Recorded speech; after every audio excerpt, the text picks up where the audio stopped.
ನಮಸ್ತೆ ಸ್ನೇಹಿತರೆ, ಪೀಪಲ್ ಟಿವಿಗೆ ಸ್ವಾಗತ. ನಾನು ಮುರಳಿ ಮಾಲೂರು. ಸ್ನೇಹಿತರೆ, ಎಲೆಕ್ಷನ್ ಬಂತು ಅಂದರೆ ಸಾಕು ನಮ್ಮ ರಾಜಕಾರಣಿಗಳಿಗೆ ನಮ್ಮ ಮೇಲೆ ಎಲ್ಲಿಲ್ಲದ ಪ್ರೀತಿ ಹುಟ್ಕೊಳ್ಳುತ್ತೆ. TV, laptop, current, bus ticket, ಕೊನೆಗೆ ಅಕೌಂಟ್ಗೆ ಡೈರೆಕ್ಟ್ ಕ್ಯಾಶ್ ಎಲ್ಲವೂ ಸಹ ಫ್ರೀ. ಆದರೆ ಇದು ನಿಜವಾದ ಪ್ರೀತಿಯ ಅಥವಾ ವೋಟ್ ಬ್ಯಾಂಕ್ ಕ್ರಿಯೇಟ್ ಮಾಡುವ ಒಂದು ದೊಡ್ಡ ಗೇಮ್ ಪ್ಲಾನ್. ಇವತ್ತು ನಾವು ಈ ಒಂದು ಫ್ರೀ ಬೀಸ್ ಅಥವಾ ಗ್ಯಾರಂಟಿ ಯೋಜನೆಗಳ ಹಿಂದಿರುವಂತಹ ಅಸಲಿ ಮ್ಯಾಟ್ರಿಕ್ಸ್ ಅನ್ನು ಡಿಕೋಡ್ ಮಾಡುವಂಥ ಪ್ರಯತ್ನ ಮಾಡೋಣ. ಇದು ನಿಮ್ಮ ಜೇಬು, ನಿಮ್ಮ ಭವಿಷ್ಯ ಮತ್ತು ಈ ದೇಶದ ಆರ್ಥಿಕತೆಯ ಮೇಲೆ ಹೇಗೆ ಹೊಡೆತ ನೀಡ್ತಾ ಇದೆ ಅಂತ ಗೊತ್ತಾದರೆ ನಿಜಕ್ಕೂ ಸಹ ನೀವು ಶಾಕ್ ಆಗ್ತೀರಾ. ವಿಡಿಯೋ ಕೊನೆವರೆಗೂ ನೋಡಿ. ಅದಕ್ಕೂ ಮುನ್ನ ನೀವೇನು ಪೀಪಲ್ ಚಾನಲನ್ನು ಸಬ್ಸ್ಕ್ರೈಬ್ ಮಾಡಿಲ್ಲ ಅಂದರೆ ದಯವಿಟ್ಟು ಈಗಲೇ ಸಬ್ಸ್ಕ್ರೈಬ್ ಮಾಡಿ, ಹಾಗೆ ಬೆಲ್ ಐಕಾನ್ ಕ್ಲಿಕ್ ಮಾಡೋದನ್ನು ಮರಿಬೇಡಿ.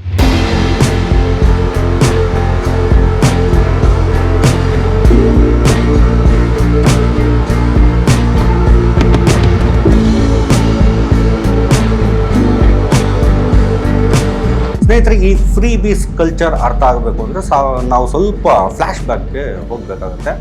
ಭಾರತದಲ್ಲಿ ಭ್ರಷ್ಟಾಚಾರ ಅನ್ನೋದು ನೆನ್ನೆ ಮೊನ್ನೆ ಹುಟ್ಟಿದ್ದಲ್ಲ, ಇದೆಲ್ಲರಿಗೂ ಸಹ ಗೊತ್ತಿರುವಂಥದ್ದು.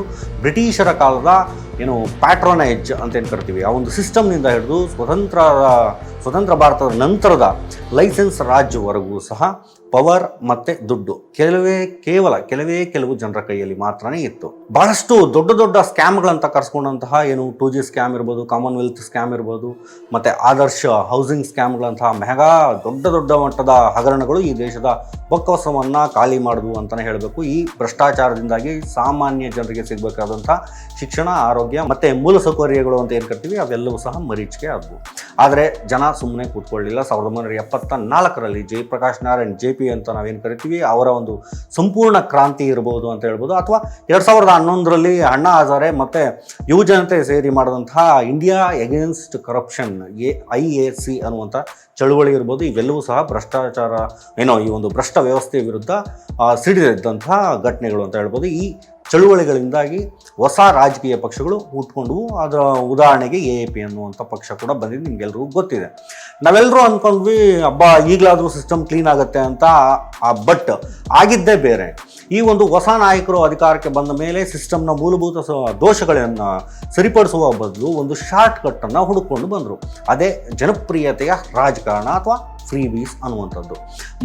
ಭ್ರಷ್ಟಾಚಾರವನ್ನು ನಿರ್ಮೂಲನೆ ಮಾಡೋದ್ರ ಬದಲಾಗಿ ಜನರ ಟ್ಯಾಕ್ಸ್ ದುಡ್ಡನ್ನೇ ಜನರಿಗೆ ಫ್ರೀಯಾಗಿ ಹಂಚಿ ಅಧಿಕಾರ ಹಿಡಿಯುವಂಥ ಹೊಸ ಟ್ರೆಂಡ್ ಅನ್ನುವಂಥದ್ದು ಶುರುವಾಯಿತು. ರಾಜಕಾರಣಿಗಳು ಟಿವಿಯಲ್ಲಿ ಕೂತ್ಕೊಂಡು ನಾವು ಬಡವರ ಕಲ್ಯಾಣ ಮಾಡ್ತಿದ್ದೀವಿ ಅಂತ ಡೈಲಾಗ್ ಹೊಡಿತಾರೆ. ಆದರೆ ವೆಲ್ಫೇರ್ಗೂ ಮತ್ತು ಈ ಒಂದು ಫ್ರೀ ಬೀಸ್ಗೂ ಅಜಗಜಾಂತರ ವ್ಯತ್ಯಾಸ ಇದೆ ಅನ್ನೋದನ್ನು ನಾವು ಗಮನಿಸಬೇಕಾಗತ್ತೆ.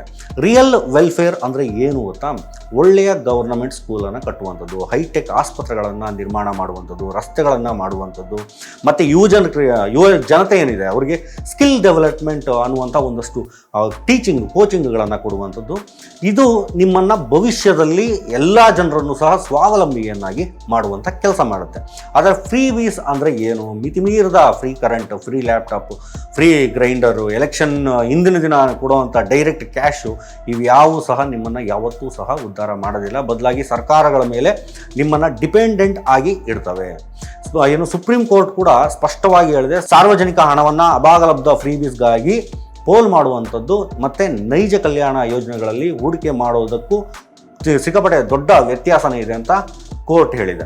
2022ರಲ್ಲಿ ಪ್ರಧಾನಿ ನರೇಂದ್ರ ಮೋದಿ ಅವರು ಒಂದು ಮಾತನ್ನು ಹೇಳಿದರು. ಈ ರೇವಡಿ ಕಲ್ಚರ್ ಅಂದರೆ ಫ್ರೀಯಾಗಿ ಹಂಚುವಂತಹ ಸಂಸ್ಕೃತಿ ದೇಶದ ಅಭಿವೃದ್ಧಿಗೆ ಬಹಳ ಅಪಾಯಕಾರಿ ಅಂತ ಹೇಳಿದರು. ಈ ಮಾತು ಕೇಳಿ ವಿರೋಧ ಪಕ್ಷಗಳು ಊದ್ಕೊಂಡಿದ್ವು. ಆದರೆ ಇಲ್ಲಿ ರಿಯಾಲಿಟಿ ಚೆಕ್ ಮಾಡಿ ನೋಡಿದ್ರೆ ಯಾವ ಪಕ್ಷವೂ ಸಹ ಈ ಬೂಟಾಟಿಕೆಯಿಂದ ಹೊರತಾಗಿಲ್ಲ. ಇತ್ತೀಚೆಗಷ್ಟೇ BJPಯವರು ಸಹ ಫ್ರೀ ಬೀಸ್ ಕೊಡೋದಕ್ಕೆ ಮುಂದಾಗಿದ್ದಾರೆ. ದೆಹಲಿ ಮತ್ತು ಪಂಜಾಬ್ನಲ್ಲಿ AAP ಪಕ್ಷ ಫ್ರೀ ಬೀಸ್ ಕೊಡ್ತದೆ. ಕರ್ನಾಟಕದಲ್ಲಿ ಮತ್ತು ಹಿಮಾಚಲ ಪ್ರದೇಶದಲ್ಲಿ ಕಾಂಗ್ರೆಸ್ನವರು ಗ್ಯಾರಂಟಿಗಳನ್ನು ಕೊಡ್ತಿದ್ದಾರೆ. ನಾನು ಆಗಲೇ ಹೇಳಿದಂತೆ ಫ್ರೀ ಬೀಸ್ ಬೇಡ ಅಂದಂತಹ BJPಯೇ ಮಹಾರಾಷ್ಟ್ರದಲ್ಲಿ ಲಾಡ್ಕಿ ಬಹಿನ್ ಯೋಜನೆಯನ್ನು ತಂದು ಮಹಿಳೆಯರಿಗೆ 1500 ರು ಕೊಡೋದಕ್ಕೆ ಶುರು ಮಾಡಿತು. ಇದಕ್ಕೆ ವರ್ಷಕ್ಕೆ ಸರಿಸುಮಾರು 46,000 ಕೋಟಿ ರು ಖರ್ಚಾಗ್ತಾ ಇದೆ. ಕೇಂದ್ರದಲ್ಲಿ PM ಕಿಸಾನ್ ಮೂಲಕ 6,000 ರೂಪಾಯಿಗಳನ್ನು ಕ್ಯಾಶ್ ಟ್ರಾನ್ಸ್ಫರ್ ಮಾಡಲಾಗ್ತಿದೆ. ಇದೇ ಮೋದಿ ಸರ್ಕಾರದ ಒಳಗಡೆ ನಡೀತಿರುವಂಥ ಕೆಲಸ ಇದು. ಇಲ್ಲಿ ಅತಿ ದೊಡ್ಡ ವಿಪರ್ಯಾಸ ಅಂತಂದರೆ ಕಾರ್ಪೊರೇಟ್ ಕುಳುಗಳಿಗೆ ಲಕ್ಷಾಂತರ ಕೋಟಿ ರೂಪಾಯಿಗಳ ಟ್ಯಾಕ್ಸ್ ವಿನಾಯಿತಿಯನ್ನು ಕೊಟ್ಟರೆ ಅದು ಏನೋ ಇನ್ಸೆಂಟಿವ್ಸ್, ಆದರೆ ಬಡವರಿಗೆ ಕೊಟ್ಟರೆ ಅದು ರೇವಡಿ ಅಂತ ಕರೀತಾರೆ ಇದೇ ಜನ. ಎಂಡ್ ಆಫ್ ದ ಡೇ ಎಲ್ಲ ಪಕ್ಷಗಳ ಟಾರ್ಗೆಟ್ ಒಂದೇ, ಸೈದ್ಧಾಂತಿಕ ಅಭಿವೃದ್ಧಿಗಿಂತಲೂ ಲಾಭಾರ್ಥಿ ವೋಟ್ ಬ್ಯಾಂಕ್ ಅನ್ನೋನ್ನ ಸೃಷ್ಟಿ ಮಾಡುವಂಥದ್ದು.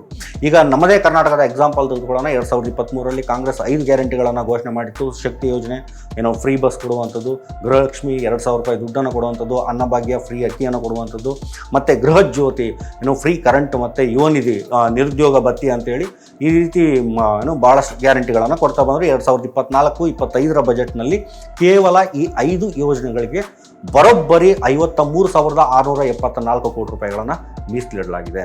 ಗೃಹಲಕ್ಷ್ಮಿ ಯೋಜನೆಗೆ ಸರಿಸುಮಾರು 28,608 ಕೋಟಿ ಖರ್ಚಾಗ್ತಾ ಇದೆ. ಇದರಿಂದ ಲಾಭ ಆಗಿಲ್ವಾ ಅಂತ ನೀವು ಕೇಳ್ಬೋದು. ಖಂಡಿತವಾಗ್ಲೂ ಈ ಒಂದು ಕೆಲಸಗಳಿಂದ ಲಾಭ ಆಗಿದೆ. ಜನಸಾಮಾನ್ಯರಿಗೆ ಒಂದು ಅಟ್ಲೀಸ್ಟ್ ಒಂದು 10% ಆದರೂ ಅವರಿಗೆ ಶಕ್ತಿಯನ್ನು ತಂದುಕೊಟ್ಟಿದೆ ಅಂತ ಹೇಳ್ಬೋದು. ಸ್ವತಂತ್ರ ಅಧ್ಯಯನಗಳ ಪ್ರಕಾರ ಶಕ್ತಿ ಯೋಜನೆಯಿಂದ 19% ಮಹಿಳೆಯರು ಹೊಸ ಉದ್ಯೋಗವನ್ನು ಹುಡುಕೊಂಡಿದ್ದಾರಂತೆ.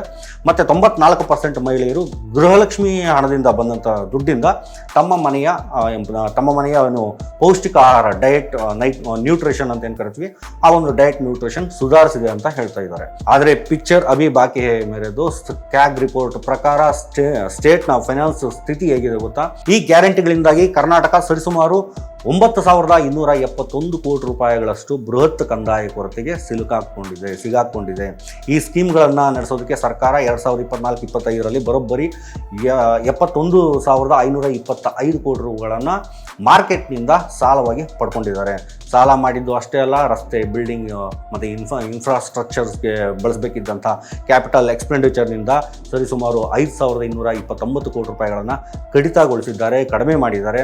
ದಲಿತರು ಮತ್ತು ಬುಡಕಟ್ಟು ಜನಾಂಗದ ಅಭಿವೃದ್ಧಿಗೆ ಮೀಸಲಿಟ್ಟಿದ್ದಂಥ SC, SP, TSP ಫಂಡ್ನಿಂದ ಸರಿಸುಮಾರು 13,435 ಕೋಟಿ ರೂಪಾಯಿಗಳನ್ನು ಇವರು ಈ ಗ್ಯಾರಂಟಿ ಯೋಜನೆಗಳಿಗೋಸ್ಕರ ಡೈವರ್ಟ್ ಬಳಸ್ಕೊಂಡಿದ್ದಾರೆ. ಇದು ರಾಜ್ಯದ ಭವಿಷ್ಯದ ಬೆಳವಣಿಗೆಗೆ ಮಾರ್ಕ ಅಂತ ಹೇಳಿ ಕ್ಯಾಗ್ ಅವರು ನೇರವಾಗಿ ಎಚ್ಚರವನ್ನು ಕೊಟ್ಟಿದ್ದಾರೆ. ಇದನ್ನೆಲ್ಲ ನೋಡಿದ ಮೇಲೆ ನಿಮಗೊಂದು ಪ್ರಶ್ನೆ ಬರ್ಬೋದು, ನಾವು ಅಂತಂದರೆ ಮತದಾರರು ಯಾಕೆ ಹೀಗೆ ಆಗ್ತಾ ಇದ್ದೀವಿ ಅಂತ. ಮೊದಲೆಲ್ಲ ಮತದಾರರು ಊರಿಗೆ ರಸ್ತೆ ಬೇಕು, ನೀರಾವರಿ ಯೋಜನೆ ಬೇಕು, ನೀರು ಬೇಕು, ಕಾಲೇಜ್ ಬೇಕು, ಸ್ಕೂಲ್ ಬೇಕು ಅಂತ ವೋಟನ್ನು ಹಾಕ್ತಾಯಿದ್ರು. ಅಂದರೆ ಅವರು ತಮಗೊಂದು ಹಕ್ಕಿದೆ ಅಂತ ನಂಬಿದ್ರು, ಸಿಟಿಸನ್ಸ್ ಆಗಿದ್ರು. ಆದರೆ ಈಗ ನಾವು ಸರ್ಕಾರದ ಆಫರ್ಗಳನ್ನು ಪಡೆಯುವಂಥ ಕನ್ಸ್ಯೂಮರ್, ಒಂದು ರೀತಿ ಗ್ರಾಹಕರಾಗಿ ಬದಲಾಗ್ತಾ ಇದ್ದಾವೆ. ಡೈರೆಕ್ಟಾಗಿ ಅಕೌಂಟ್ಗೆ ದುಡ್ಡು ಬಂದ ತಕ್ಷಣ ಆ ಊರಿನಲ್ಲಿ ಎಷ್ಟೇ ದೊಡ್ಡ ಭ್ರಷ್ಟಾಚಾರ ನಡೆದರೂ ಕೂಡ ಜನರಿಗೆ ಅದು ಕಾಣೋದಿಲ್ಲ. ಇದು ಒಂದು ಬಗೆಯ ಪಾವರ್ಟಿ ಟ್ರ್ಯಾಪ್ ಅಂತ ಹೇಳ್ಬೋದು. ಬಡತನದ ಒಂದು ಜಾಲದೊಳಗಡೆ ಇವ್ರನ್ನೆಲ್ಲ ಸಿಗಾಕ್ಸಿದ್ದಾರೆ.